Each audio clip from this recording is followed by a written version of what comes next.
Chapitre 9. L'initiation. Était-ce donc vraiment arrivé? C'est impensable.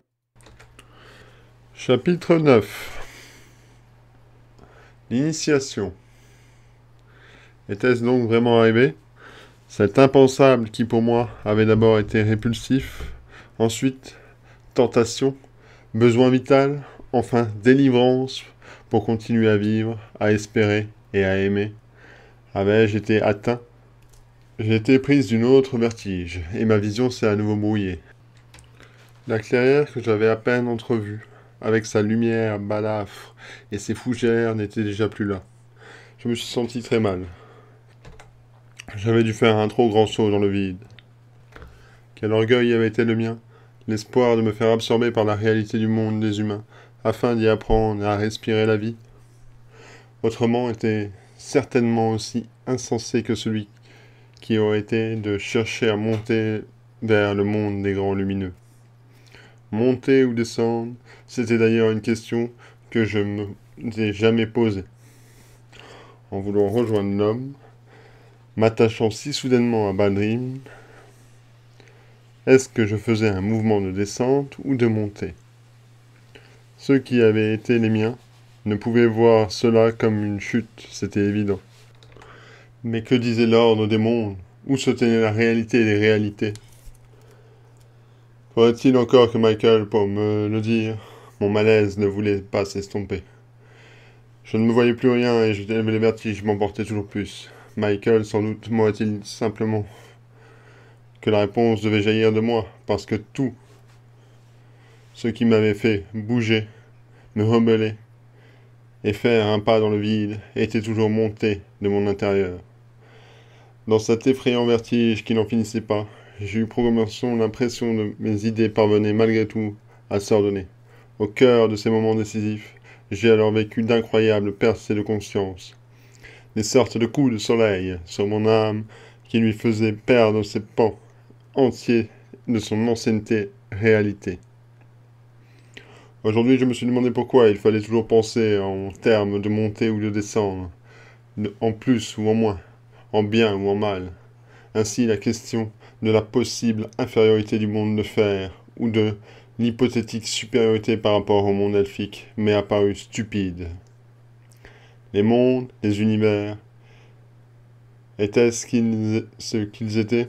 Frères, cousins, voisins, en termes, auraient-ils le plus juste, emboîtés les uns dans les autres, chacun avec son soleil, sa lumière, son temps ou son non-temps, sa logique interne, tout cela au service, oui, au service de quoi? Et surtout, pour quelle raison? S'il y avait une seule vraie question, c'était celle-là. Pourquoi de si nombreuses facettes à la vie? Il y avait évidemment une force derrière chacune d'elles, et celle-ci les rassemblait. Les grands lumineux, que nous savions d'eux, peut-être étaient-ils eux-mêmes que les intermédiaires, la force, la seule force que les esprits et les éléments de l'océan et de l'éther étaient capables d'entendre. Peut-être le monde de fer avait-il sa part de réponse. Il me paraissait seulement certain qu'il ne pouvait y avoir de l'amour derrière tout cela, ou qu'une seule puissance, qui ne le disait mille de façons différentes. C'était lui, d'ailleurs, l'amour, qui m'avait fait bouger. Ce ne serait pas l'amour de la liberté, quelque chose d'autre que la respiration figée des instants, qui se répète, Pendant un temps indéterminé, je me suis resté comme cela, ne sachant pas trop si je me conduisais ou si je me dilatais vers d'autres réalités qui commençaient à m'accepter. Soudainement, une voix s'est immiscée dans mon vertige. Il n'y avait aucune autre réalité qui doive commencer à t'accepter. C'est toi qui dois accepter en toi. Ne cherche pas ailleurs. Je ne savais pas d'où elle venait, mais elle avait forcément raison. D'ailleurs, c'était peut-être une zone de moi-même qu'elle promenait. La rencontre des univers entre eux, leur approvisionnement mutuel, ne pouvait se faire qu'en nous, en mon cœur, en notre cœur. Je ne savais pas si le temps était immobilisé ou s'était étiré. Tandis que je l'avais franchi le portail, cela ne voulait plus rien dire. Cependant, j'eus l'impression durant cet espace, j'avais été instruite, qu'une intelligence m'avait nourri, pour que la vibration du fer que j'allais peut-être pouvoir absorber me soit vivable. Pas comme un cadeau, mais comme le fruit logique d'un travail de mon âme sur elle-même. Puis, cette intelligence m'avait fait comprendre qu'aucun espace, qu'aucun temps n'était clos, recroquevillés sur eux-mêmes, avec un lot de définissements tournant en rond. Toute forme de vie avait la capacité de faire un bond vers un autre. Un règne pouvait se projeter vers un autre, ou en accueillir un différent de lui. D'où venaient les grands lumineux? Il est bien évident d'un univers né avant le nôtre. D'où venaient les hommes? Forcément du même point qu'eux. Que les elfes et tout ce qui formait la nature, et la nature des natures. Le dessein de la vie était que se rejoignent et apprennent à se mélanger, s'harmoniser. Et pour cela, ce qui se cachait derrière elle s'efforçait sûrement de semer de la force, du courage et de l'audace, à tout vent et à travers les mondes. Le comprendre, c'était alors apprendre à tout tenter, à tout vouloir, au risque de se faire bannir, isoler, maudire. Oh! Oh, je devais être heureuse de savoir, et d'avoir tout essayé pour profiter de ces semailles. Je savais que j'allais devoir recommencer l'apprentissage d'une façon d'être, mais ce serait aussi une façon de renaître, de m'ouvrir nouvellement les yeux. Dans ce monde, je prierai de m'accueillir. Il fallait que je me promette de ne pas m'endormir, jamais. Enfin, tout doucement, la sensation de vertige se ralentit et s'est estompée. J'étais maintenant dans une matière qui avait un poids, qui sentait l'odeur terreuse des fougères et qui suggérait la lumière d'un soleil, celui des humains. La tête s'est relevée toute seule, et un nom entendu jadis est venu se planter en moi, la terre des hauts-bois. J'y étais arrivé, détruite et reconstruite. C'était sortir d'un songe. Je me suis relevé, j'ai pu me tenir sur les jambes. Elles étaient lourdes, très lourdes. Et j'ai commencé, et j'ai vu, comme des herbes et des fougères pliées sous elles. C'était étrange parce que, presque bon, et peut-être même vraiment bon, sur ma peau, quelques rides sous lesquelles coulaient de sortes de ruisseaux bleutés, du sang. Du sang! Était-il si horrible que j'affirmais la description qu'encarnaient encore mes mémoires elfiques? Non. Il pouvait être bien autre chose que le sceau de la violence, de la cruauté et de la mort. Il était aussi le cœur, le don, la force d'aimer. D'un monde à l'autre, il y avait toujours existé. C'était seulement sa couleur, sa lumière, sa substance qui changeait. Qu'il soit liquide ou aérien, ou même pur en lumière, c'était la même chose. Il fallait bien que le divin enseigne selon la multitude des regards et des écoutes. Ici, parmi le monde de fer, au domaine des hautbois, il était rouge, j'allais l'aimer, ainsi pour la chaleur et sa couleur, et même pour son odeur de fer. J'ai tout à coup réalisé qu'en moi-même venait d'évoquer l'image du divin. Je la comprenais donc, je l'avais peut-être toujours comprise, sans savoir, su l'appeler ni me l'avouer. On ne peut pas éternellement nier ce dont nous sommes faits. J'ai donc voulu marcher, et je l'ai fait en direction d'un point qui me semblait plus ouvert que les autres sur ses frondaisons. Un grand cercle fait d'herbes torassadées et de couchers de sol. Était-ce celui que je cherchais? Des lapins étaient toujours là, mais s'enfuyaient à mon approche dans les fougères. La nature était rousse, et une libellule ne voltait plus autour de moi. Juste devant l'anneau d'herbe, j'ai deviné une forme, une masse grise. C'était une cabane faite de bois, d'arbres morts et non pas de feuillage tressé. Celui-là aussi. Il fallait que j'apprenne à l'aimer. Ce service rendu par l'arbre, sa générosité qui s'ouvrait sur une autre forme de vie. Derrière ce petit abri, une rivière se glissait parmi quelques rochers et des gazouillis d'oiseaux qui parviennent à mes oreilles comme pour m'inviter davantage.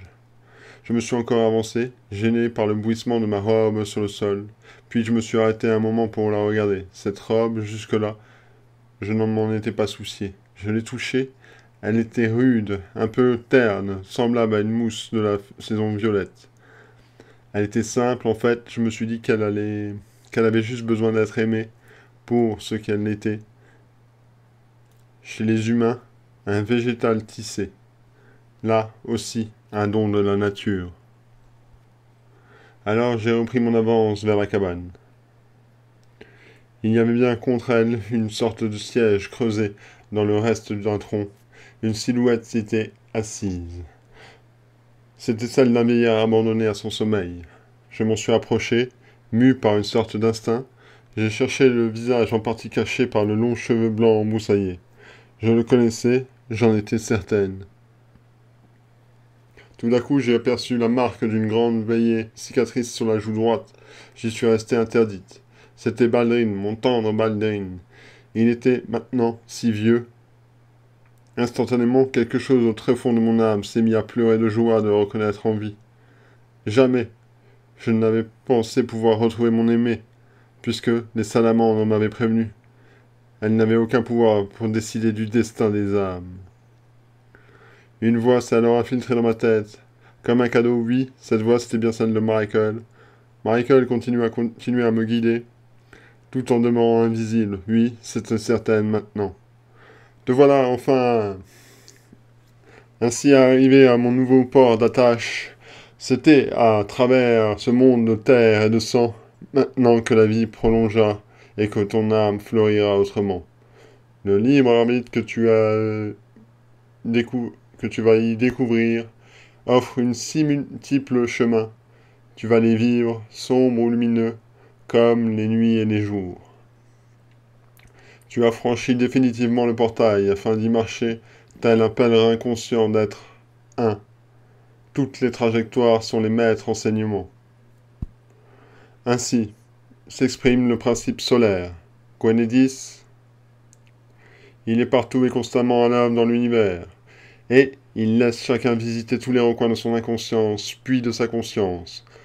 Il fait escalader tous les sommets ainsi que tous les précipices qui guettent constamment l'âme. Tu as réclamé ton droit du libre choix, car tu étais arrivé au bout de ton chemin elfique. Tu l'as obtenu. Maintenant, tout n'est plus jamais de toi, de ta marche, de tes actes, de ton audace grandissante. Ne laisse jamais ton âme sombrer dans le sommeil et le piège de l'illusion. Souviens-toi aussi que l'engourdissement est une maladie sournoise, aux 1000 visages, mais que l'amour est un stimulant pour ce qui en est atteint. Un long silence a suivi ces paroles. Il laissait une immense paix en moi, car tout y était dit.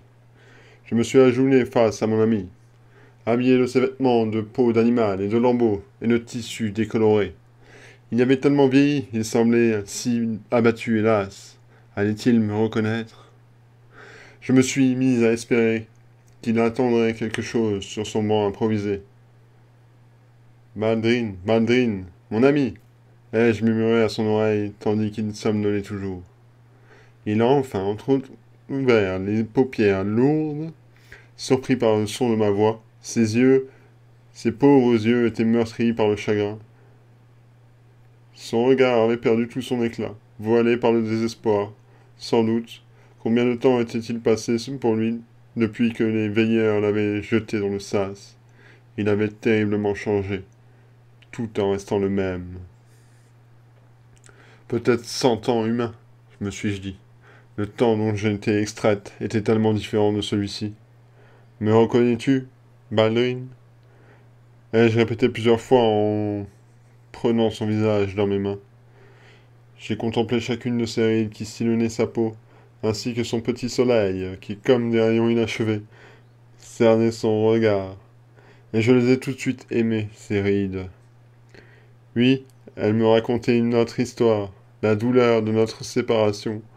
Oui, il arrivait à la chair du monde de fer, de pleurer et de souffrir, en gardant profondément en elle les traces aimantes et les beaux jours que j'y lisais.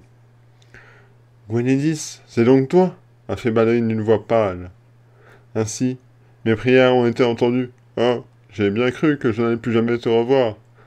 Si tu savais, Depuis tout ce temps, cette éternité, jour après jour, nuit après nuit, depuis que les veilleurs m'ont jeté hors de ton monde, je me tiens près de ton cercle du monde de fées. De lourds sanglots le secouaient. Son corps et son âme étaient épuisés. Je lui ai pris les mains pour le partage de ma force. Que fais-tu dans cette cabane? Où sont les tiens? Madrine, où sont les terres des Hauts-Bois? Après l'avoir projeté dans le portail, j'ai sombré profondément dans l'inconscience. Lorsque je me suis réveillé, j'avais le visage dans les herbes du cercle. J'ignore encore combien de jours après ma chute, j'étais totalement perdu et complètement anéanti. Peu à peu, la mémoire m'est revenue. Je me suis souvenu de mes derniers moments en ton monde et du jugement du Grand Conseil. On m'avait expulsé et retourné chez moi sans ménagement. En me relevant, dans mon corps endolori, j'ai contemplé mes mains, mes vêtements, du toucher de mon visage. Je n'étais plus le même. J'avais vieilli de nombreuses années en quelques instants. Tant bien que mal, l'âme lourde, sur des chemins qui ne ressemblaient plus vraiment, j'ai marché jusqu'à ma demeure des Hauts-Bois. Il y avait un homme et une femme qui l'habitaient. En quelques questions sur leur présence chez moi, j'ai compris que tous ceux que je connaissais avaient disparu. Tant et tant de décennies du Gwenélis, ils étaient tous morts, et moi, bien sûr. On m'avait cru trépassé. Je n'étais plus qu'une vague souvenir, aussi depuis. Ils avaient pris ma maison et mes terres. Plus de druides ni d'amis, j'étais seul.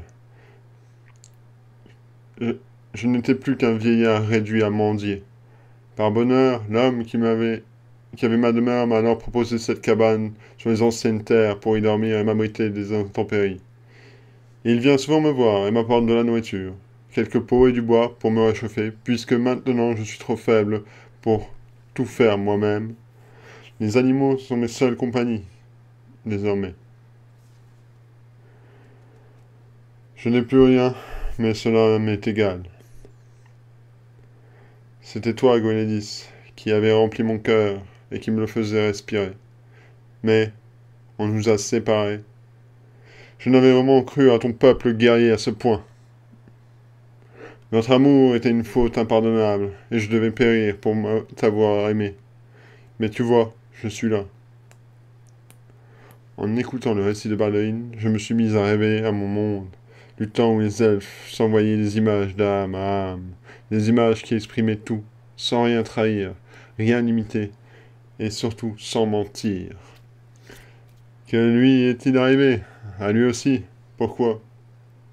Pourquoi tout devenait-il si compliqué dès que je me mettais à bouger? J'en eus subitement la nausée. Je perçais le fond que j'avais voulu lancer en mon monde et celui de l'extérieur avec toute sa force de mon âme. Non, je ne ferais pas un combat contre ceux qui avaient été les miens. Ils apprendraient eux aussi, par eux-mêmes, que l'affrontement prend toujours son point de départ dans les limitations de notre cœur. Parfois ombre, parfois lumière, que l'on soit elfe ou pas. Moi, j'étais venu apprendre à aimer en humaine. Et c'était mon âme qui l'avait demandé. Vivre la vie comme elle se décline. Vivre les choix qu'elle nous propose. J'ai commencé mes mains sur la poitrine. J'ai senti la chaleur de ma chair et le sang qui circulait. C'était fascinant. Apprendre à aimer, à me parfaire, à grandir. Et toi, ma douce amie, comment es-tu arrivé jusqu'ici? Tu as changé, toi aussi. Tu es devenu comme moi. La nuit s'en va. Regarde la lune. Alors entrons-nous, maître, à l'abri, et raconte-moi. Une tendre bouffée d'amour m'a enveloppé. Lorsque j'ai entrouvert ma main pour prendre celle de Balduin. Non, je ne m'étais pas trompé. Malgré le vent des années perdues qui soufflait, ma nouvelle liberté m'était douce à l'âme. La vieillesse, moi aussi j'allais en être atteinte. Si c'était une maladie, il fallait sans doute qu'elle ait ses propres vertus pour que le divin l'ait pensé et laissé se répandre parmi les hommes. L'éternité selon les elfes, oui, mais pour en faire quoi? En dépit de tout ce qu'on me disait, je comprenais que eux aussi, les hommes, essayaient de faire vivre leur monde. même à tâtons, même mal, j'éprouvais un étrange et si nouveau sentiment. Était-ce cela, la compassion? Baldrine et moi avons donc partagé ce qui nous était donné de la vie, autant que nous l'avons pu, dans un amour discret, au fond de notre forêt. L'homme que j'aimais ne pouvait espérer retrouver sa jeunesse, et moi, rapidement, j'ai vu des rides s'installer sur ma peau. C'était ainsi, j'avais perdu ma gracilité, comme si le divin avait mis tout en œuvre pour gommer, ne serait-ce qu'un peu de les années qui marquaient la différence entre nous. Bien sûr, j'ai appris à cultiver un petit potager avec la sensation étrange d'être visité de l'autre côté de la vie, pour lequel j'avais tant œuvré dans un autre temps. Parfois, il m'arrivait de retourner du côté des portails, avec un pincement au cœur, et puis, un jour, toute trace de lui a disparu. Les veines de la terre avaient bougé. Personne de ceux qui avaient été les miens n'a jamais osé suivre, mais j'ai toujours gardé en mon cœur la certitude que ma rébellion avait été enseignante pour tous ceux et celles qui feraient avancer d'autres vers l'humain. Un matin, enfin, l'âme de Baldrine, mon tendre et vieil ami, s'est envolée. Heureuse mais épuisée, il eut un terrible vide, un gouffre. Mais la mort, moi, je n'y croyais toujours pas, comme les autres humains. Alors le temps évidemment a fini par me rattraper. De la même façon, comme tous ceux qui se sont mariés à la densité. Je ne dirais pas qu'il ne m'est jamais arrivé de nourrir une nostalgie pour le peuple des elfes et la fraîcheur de sa lumière, mais j'ai toujours su que j'avais fait le choix qui était juste et que le poids des siècles qui passent est l'inimable rançon de la croissance à laquelle toute ma vie devait aspirer. Ainsi les millénaires se sont écoulés, me faisant voyager d'un corps à l'autre existence, d'existence en existence, me faisait réguler la terre de Télénrache. Loin dans ma mémoire, 1000 tribulations. Parfois je retrouvais la trace de Baldrine, parfois c'était lui qui courait après mon âme.